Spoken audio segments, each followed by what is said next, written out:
Welcome back, everybody. Ready for another deep dive? Absolutely. Always up for a journey into the past. Well, today we're going back to a time that, in some ways, feels eerily familiar.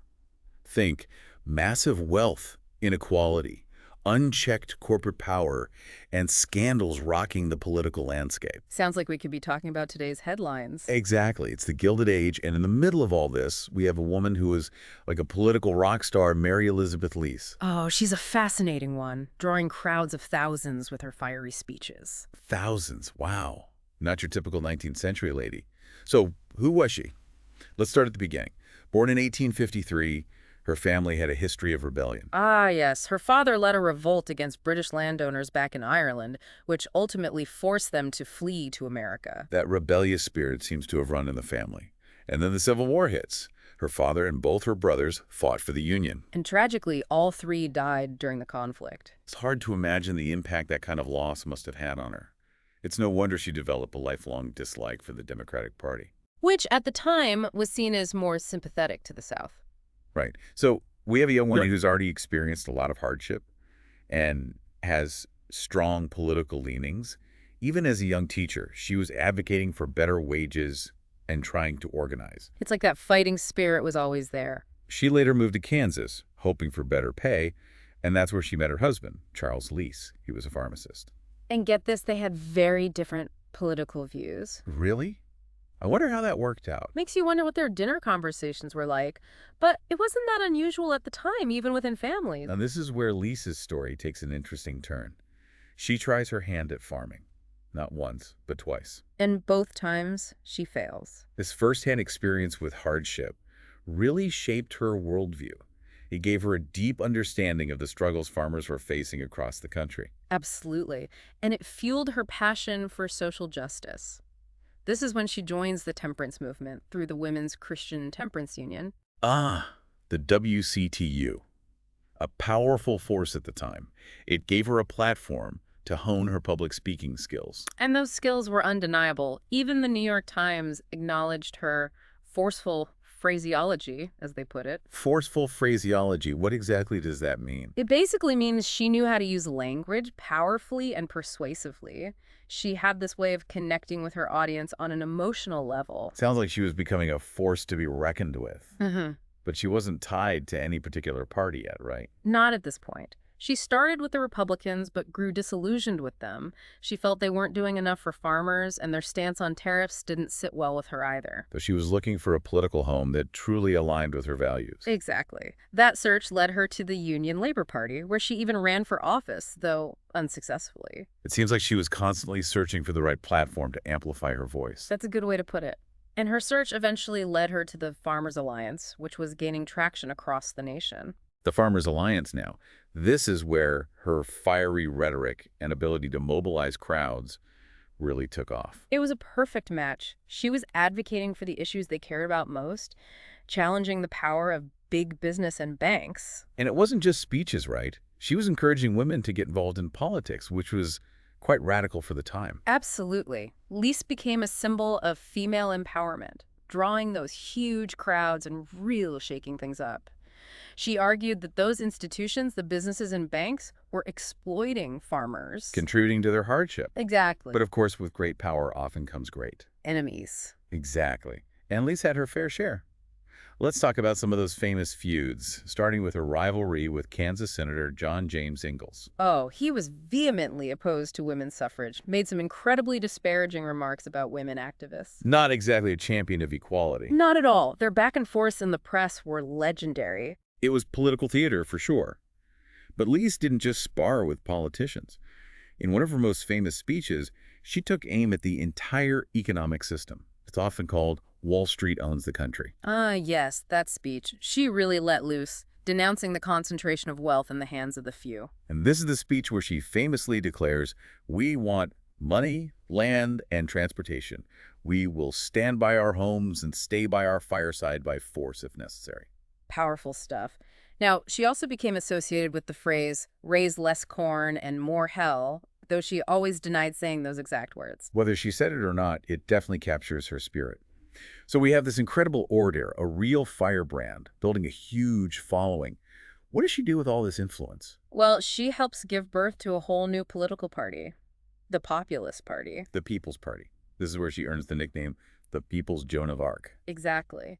Lease was instrumental in shaping their platform, which was all about giving more power to farmers and laborers. They advocated for things like direct election of senators, a graduated income tax, and regulation of railroads. Ideas that were considered pretty radical at the time, but they resonated with a lot of people, especially those who felt left behind by the rapid changes of the Gilded Age. It's amazing to think how many of those ideas are now mainstream. But even within the Populist Party, Lease's strong personality caused friction. She even publicly clashed with the Kansas governor, Lorenzo Llewellyn. Accusing him of corruption, no less. And that conflict went all the way to the Supreme Court, which, by the way, she won. She did, but the public battle took a toll on her reputation. Seems like even among her allies, she could be a divisive figure. So we've got this firebrand speaker shaking things up, but also causing controversy. And just wait, because it gets even more complicated when we get to her book. If you thought her speeches were provocative. Hold on, we're going to have to save that juicy bit for part 2 of our deep dive. Okay, so let's dig into this book. It's called The Problem of Civilization Solved. And it's where things get a little, well, interesting to say the least. Lease was deeply concerned about poverty, right? And she saw access to land as the key to solving it. And it wasn't just about large-scale farming. She even argued that having a small piece of land like a cabbage garden or potato patch could be a path away from poverty and even crime. She saw it as a way to empower people, give them a stake in society. Right, and she was pretty critical of traditional charity. She felt it created dependency instead of helping people become self-sufficient. Yeah, she called for a complete readjustment of the social condition of mankind, no less. But that's where things get a little complicated. How so? Well, she argued that overpopulation, specifically white overpopulation, was a root cause of poverty, and her proposed solution, colonization. Colonization, you mean taking land from others? Yes. And it gets even more troubling. She outlined this whole plan to colonize the tropics of America and Africa with, get this, 50 million white families as planters, each with Black or Asian families working the land under their supervision. This sounds like a complete 180 from her earlier advocacy for equality. It's a tough one to reconcile. She argued that white people were, and I'm quoting here, fitted with the stewardship of the earth and emancipation from manual labor, while other races required supervision. This is really hard to square with the Lease we've been talking about, the champion of the underdog, the fighter for economic justice. Right. It's a reminder that historical figures are complicated. They can hold views that seem completely contradictory to us today. It also reminds us that progress isn't always a straight line. Even those fighting for social change can have prejudices and biases. It's something we have to grapple with when we study history. So how did this controversial book impact Lease's life and career? Did people call her out on these views? Well, it definitely added to her reputation as a controversial figure. And shortly after publishing the book, she made a big move. Oh, where to? She left Kansas and her husband behind and headed to New York City. Sounds like a fresh start. Was this move more personal or professional or a bit of both? Probably both. She wanted to continue her writing career, and New York was the place to be. Plus, the 1896 presidential election was coming up. With William Jennings Bryan as the Democratic nominee, remember, the Cross of Gold speech. Championing the cause of farmers and laborers fighting against the gold standard. It was a major turning point in American politics. It was. And while Lease never officially joined the Democratic Party, she did support Bryan. Because of his stance on the silver standard. Which she felt was crucial to helping farmers and workers. So, in a way, she was still fighting for economic justice. Even if her methods and some of her views were problematic, to say the least. And her move to New York didn't shield her from controversy. The New York Times, never one to miss an opportunity, published an article about some of her past financial struggles. Like what? They brought up a defaulted mortgage from her time farming in Kansas. Ah, the press and their love for a good scandal. But it also reflects a broader debate that was happening at the time. The populists were pushing for reforms to protect farmers from things like predatory lending, while their opponents painted them as financially irresponsible. So it was a political attack disguised as a financial expose, a tactic that's still used today. So what about Lisa's personal life? What happened with her husband after she left for New York? Well, they officially divorced in 1902. It seems their political differences, her constant travels, and very public feuds probably didn't help. Hard to imagine any marriage surviving that level of scrutiny. But Lease wasn't done with politics. In 1912, she joined yet another third party, the Bull Moose Party, led by Teddy Roosevelt. Teddy Roosevelt. Now that's a name everyone knows. What drew Lease to his platform? She saw Roosevelt as a kindred spirit, a fighter for the common man. She even declared Rooseveltism spells populism. Wow. High praise coming from her. But, as you might expect, her loyalty didn't last. Knowing Lease, I'm not surprised. By 1914, she was publicly criticizing the Bull Moose Party, accusing them of stealing their platform from the Populists, and even claimed they didn't pay her for her speeches.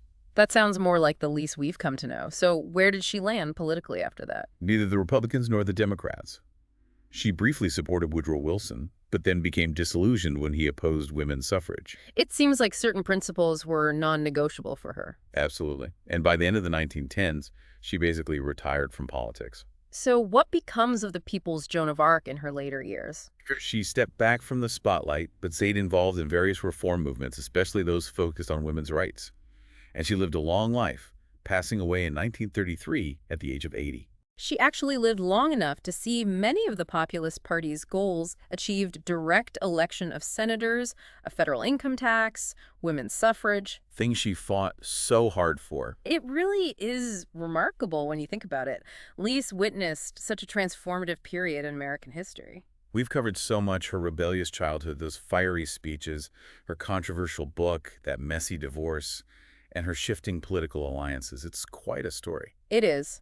But there's one final twist we need to address before wrapping up. Wait, there's more. Always. And this one might be the most surprising of all. Okay, so we left off with a bit of a cliffhanger. Remember how Lease's book had those really troubling ideas about race and colonization? Well, it turns out that wasn't just a one-time thing. Uh-oh. I have a feeling this is where things take a darker turn. You could say that. In her later years, Lease became a supporter, a very vocal supporter of the Ku Klux Klan. You mean the KKK, the organization infamous for its violence and racism? The very same. And it wasn't just quiet support. She actively campaigned for them, gave speeches at their rallies. Wow. That's hard to process. How could someone who spent so much of her life fighting for the rights of farmers and workers, for the underdog, align herself with such a group?